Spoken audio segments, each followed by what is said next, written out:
So in one of the conference in Bangalore, a college passed out guy who met me and asked, "Sir, I want to do a startup, I really want to do a business, but my parents wants me to do a job. What should I do?" And I said, "Show, don't tell."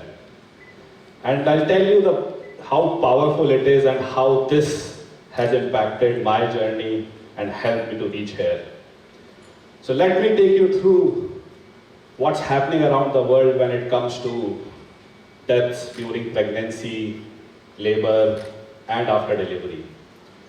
Do you know that the reason behind the death of Maya, who is mother of Gautam Buddha, Mumtaz, who was wife of Shah Jahan, Smita Patil, who was wife of actor Raj Babbar, and many more notable personalities who actually suffered maternal death. And this number is not small. This is really high. More than 250,000 mothers and 2 million newborns die every year while giving birth globally. And look at these numbers. I'm very grateful that we are talking about going to the moon and all, but we are living in 21st century and we are still having these sort of a complication, and mothers and babies are still dying. Imagine a pain of a mother who holding a stillbirth, who actually carried her baby for 9 months. Imagine a pain of a father who actually holding a baby without the wife. And these stories are not, small. These are very large stories across the globe. And that is where Janitri are trying to do to solve these mothers and newborns during the phase of pregnancy, labor, and after delivery. But this, you might have seen me in Shark Tank, we might have into picture after Shark Tank, you have seen me Janitri after that, but the story is long. I mean, how we have reached here. I'll tell you. So before I started Janitri, let me go back what I did and let me connect with the powerful title of Show, Don't Tell. So I come from an engineering background. I've done my bachelor's in electronics and then further master's in biomedical engineering. But before that, I come from Alwar. So I belongs to Arun, very near, and Jaipur is my another home. And till my class 12th, I was there, Hindi medium. And suddenly, I've cleared BIT law exam and moved from Rajasthan to Tamil Nadu.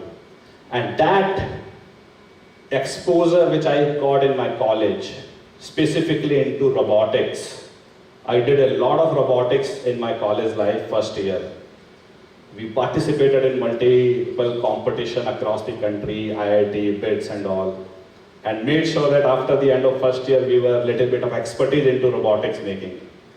And you know what happened? When we were into second year, the first year students have started asking us, "Can you teach us how to make a robot?" Because they somehow got to know there is a team who have actually made a lot of robots in first year. And that we saw as a business opportunity. So my first startup was in the college time, where we actually was teaching robotics education to college and school students. And that was the first entrepreneurship experience I had in my life. And you won't believe, as a student, I'm talking about almost 15 years back, from 2008 to 2011. As a student in that startup, we did 60 lakhs of revenue, and that gave us the power to how you can do business and how you can execute things, how you can solve problems. But unfortunately, when I was in my final year, I started realizing that there was one positive thing happened, that I am enjoying business, I am enjoying technology. But I was not enjoying something which was hobby-based or something which was service-related.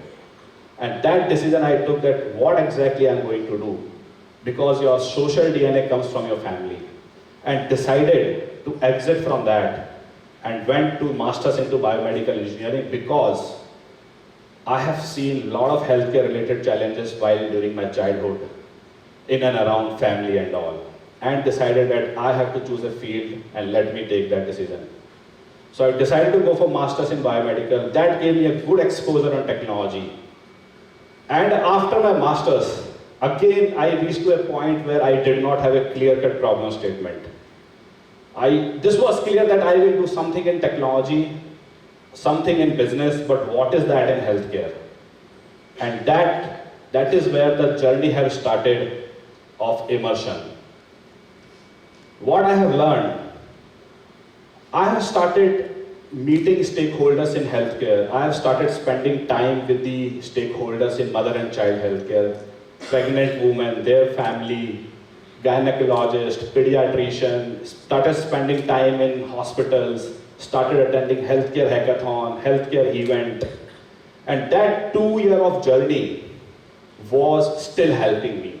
I mean, that was an incredible journey for me. And you know, I have seen life stories, and I'll connect you with one of the story. So when you are doing this research, okay, you have to find a problem. Your parents always ask, "Beta, what are you doing?" So when you come to the home during festivals, they ask you. So one day, my grandmother have asked me, "What are you doing?" So I was trying to explain her, I'm trying to find a problem in mother and child healthcare. A lot of mothers and newborns, they die or get a lifelong complication during pregnancy and all. So I was trying to explain her. And then she have opened up, I have also lost. And that was the moment for me that I can 100% say here that everyone who's sitting here, in another way, you might know someone of friends, relative, colleagues who have actually suffered or got a complication in pregnancy or after delivery. You might know someone. That's the big problem. And when I was visiting a lot of hospitals, I have actually seen live deliveries, seen C-section, seen stillbirth, and that shook me from bottom of my heart that what is happening? Like we are technology, we are moving ahead in terms of technology, but we are still not able to save our mothers, our babies. And that gave me a overall life vision that I think as an engineer, as a business person, I can do that. And then I have started Janitri. But always, ultimately your parents always ask, what are you doing? What are you trying to do? And you just cannot explain them because it's too deep tech. They're definitely not aware about it. So I always started thinking like, can I do something where my work is speaking, not me. And when I started developing my first product, somehow Rajasthan Patrika have caught the attention. And I was on the front cover of Alwar Patrika. And that was my first media coverage. And that gave them satisfaction. Okay, you might not earning too much or we don't know, but that was the social satisfaction for them. And I think then I realized what they want and what I want. And then I started moving my journey. So that first 2 years, when I visited more than 100 hospitals across the country, north, east, west, south, I have figured out more than 200 problem statements in just mother and child healthcare. And finally decided to work on one problem statement, which was the global one. And that problem was very global. And it took me almost 2.5 years to narrow it down to one. So I followed some sort of a protocol in this, some sort of an Excel file, filtering and all. Lot of advisors have helped me in that way. And when the journey started, as a founder, I have asked, how many years I am ready to give at least, if nothing will happen. And I think this is one of the learning I give to every founder, that at least you decide how many years you can give first. And then at that point of time, you have to decide whether you really want to go up or not. So as a medical device company, I said, let me give 5 year minimum because that's the cycle of medical device. Otherwise, if I say I'll just give myself to 2 years, I will be fooling myself.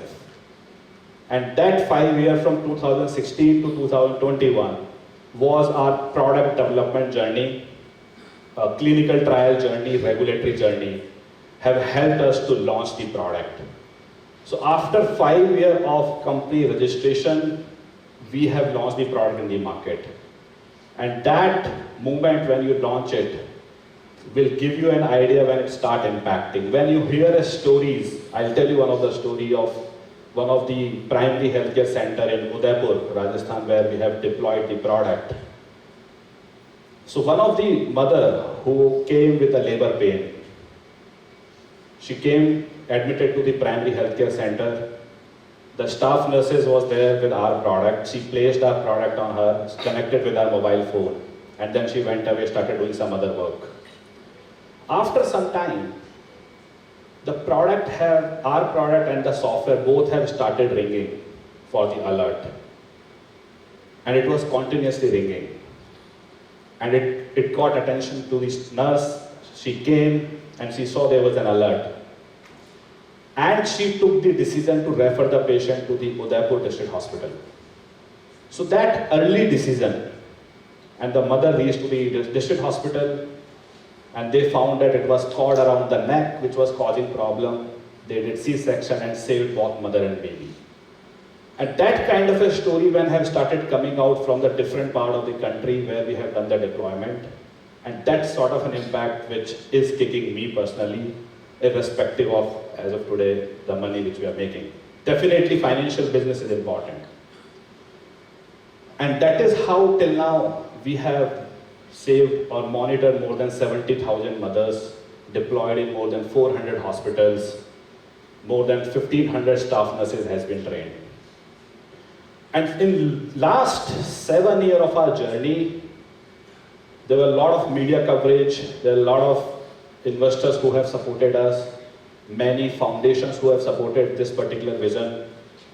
And then the ultimate moment happened when we actually cracked the Shark Tank, because you are doing work, people are started recognizing you, but ultimately some sort of a kick is also important when it comes to the growth. And that is where we have done Shark Tank, from that paper news which has happened in Agarwal Patrika first time, and Shark Tank where we have cracked the deal with Namita Thapar. So it's been a journey of almost 7 to 8 years, and we have been a team of 50 plus people now. But ultimately, there are people around you, and what does really matter is the show, don't tell. And that is what it's working with me, it's working with Janitri. Even for our investors, I always believe that show them the numbers, what they're looking for, show them that. You really do not need to talk. They believe what they want to see the growth or numbers, just show them that. Ultimately, that act is powerful. And that is something what is working out. Let me go back again with a very quick thing. How that single rupee which I used to get as a token of appreciation from my grandfather. So he had a wood business, and during my childhood, in the morning when the trucks and the camel cars are going to come, he used to take our head to throw those out in the godown, and he used to give us that 1 rupee coin. So that 1 rupee coin was very valuable, and I still remember that, and until now, I mean, nothing compare it. And from that moment, when I understood the value of business from my grandfather, enabling that into now solving the global problem through technology, and how you have to make sure that the stakeholder around you, which are even your parents, family, investors, partners, there are many stakeholders, how you have to show them that yes, we are growing, and really don't tell. So I would love to end this with and I always do that, let's innovate for saving life at birth. Thank you.